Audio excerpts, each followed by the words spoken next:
ছেলেদের বন্ধুত্বগুলোতে আমি বরাবরই মুগ্ধ হই।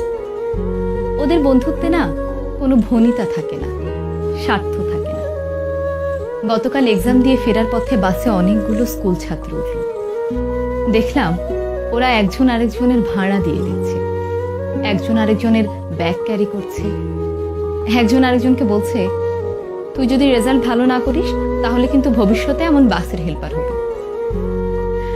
আরেকজন বলছে, আর তুই পানের দোকানদার হবি। ওদের এই খুনসুটিগুলো দেখতে আমার বেশ ভালো লাগছিল। আমি জানি না সামনের কিছু বছর পর ওরা কে কোথায় থাকবে, কার জীবনের মোড় কোন দিকে ঘুরে যাবে।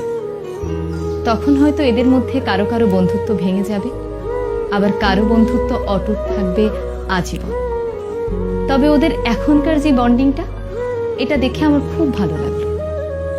ওরাও হয়তো একটা সময় পর এই সময়টাকে অনেক মিস করবে। তবে যে যাই বলুক না কেন, ছেলেদের বন্ধুত্বগুলো অদ্ভুত রকমের সুন্দর হয়।